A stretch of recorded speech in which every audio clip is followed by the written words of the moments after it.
Happy race day, everybody. It's Richard Allen here with you again on the road, headed toward the Screven Motor Speedway, where I'm going to take in the opening weekend of the World of Outlaws Late Model Series racing there tonight and on Saturday night as well. So I'm excited about that after having come from Golden Isles and seeing the opening weekend of the Lucas Oil Late Model Dirt season last weekend.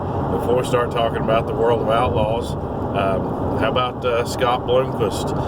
If there's a guy who can find a way to make himself part of the story, it's Scott Bloomquist. He knows how to grab the headlines, even maybe when things aren't going quite so well on the track.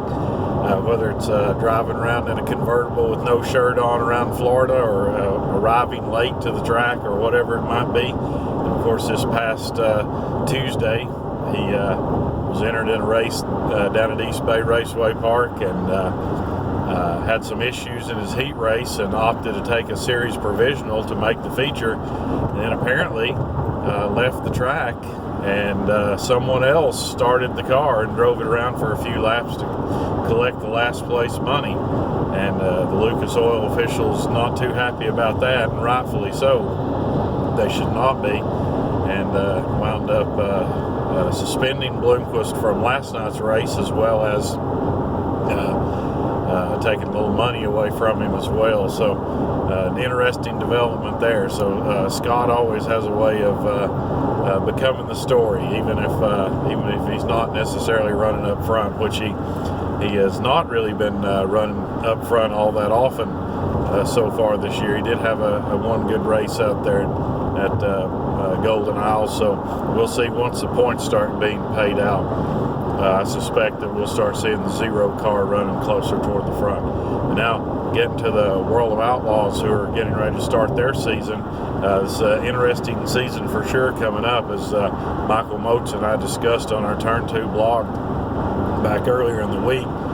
This is really a season of transition for the World of Outlaws, as they have a defending champion who is not going to go back and run the series again. Mike Marlar won the championship last year, but he has opted to go with the K&L Rumley team in 2019 with Kevin Rumley and Leroy Rumley, and they're going to run kind of a pick and choose sort of a schedule. They are going to be here at Screven this weekend, but beyond that, just going to take the races that they feel comfortable in going to, and I'm sure they'll be hitting a lot of the big ones out there. And certainly Marlar, as he's proven, is a very capable driver, and Rumley, the Rumleys have proven they're very capable team owners, so it ought to be a formidable team whenever they show up at any track, wherever that track might happen to be, under whatever sanction they might happen to be racing under. You will have a couple of returnees who you know are going to be championship contenders for the World of Outlaw Late Model Series title, and of course Brandon Shepard in that Rocket House car is always going to be tough. He did win the title back in 2017. He had a double-digit win season last year. He picked up 13 wins, but he also had some DNFs along the way. And if you'll look on InsideDirtRacing.com, there's a story about Brandon that I wrote up this week. I did an interview with him, and he talked about how the DNFs that they had last year, he felt like cost the championship for him. So go and check that and look at his comments regarding the upcoming season. But you know he'll be a championship contender.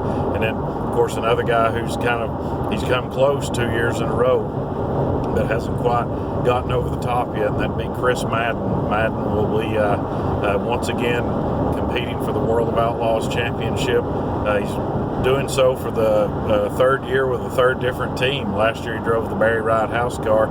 This year he's driving for Iowa's Greg Bruning. He'll be a teammate with Tyler Bruning, and they'll be campaigning the Capital race cars, which Madden has not done, at least not all that often before. That will kind of put them in sort of a pseudo team situation with Madden's good buddy Shane Clanton, who also for a long time has been running those Marshall Green Capital cars.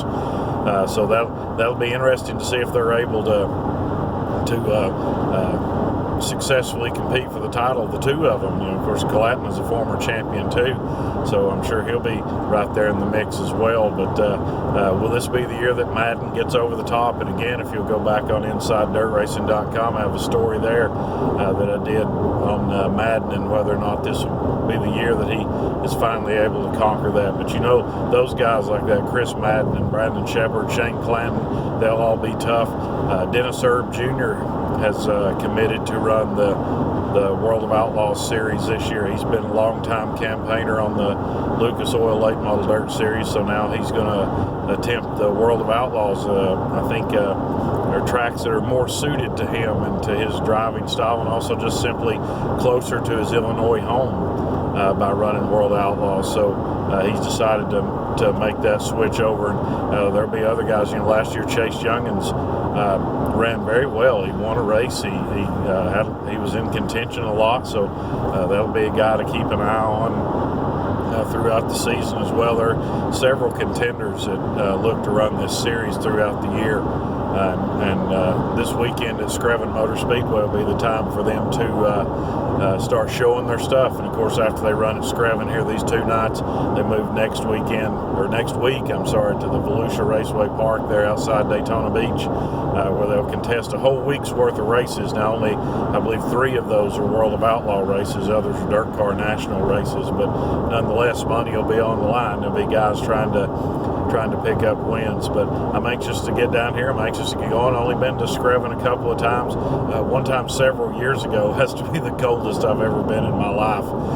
It's super cold that night, especially the second night there. The wind was blowing really hard. The forecast looks much better this time around. The sun is out right now as I'm making my way to the track, and the temperature today is supposed to be in the 70s. It's supposed to be a little cooler tomorrow, but nothing like it was a few years ago. But let's see. Keep up on InsideDirtRacing.com all throughout the night, both Friday night and Saturday night, for the live updates that'll be there. Now, the internet, my cell connection is a little bit sketchy sometimes at Screven, so hopefully we won't have too much trouble there, and we'll be able to post a lot of good information. But keep up with that all night on InsideDirtRacing.com. Of course, look for post-race stories and any other story that might crop up as well. So there's a lot of content hopefully coming your way. If you'll go back and look through the Inside Dirt Racing archives, we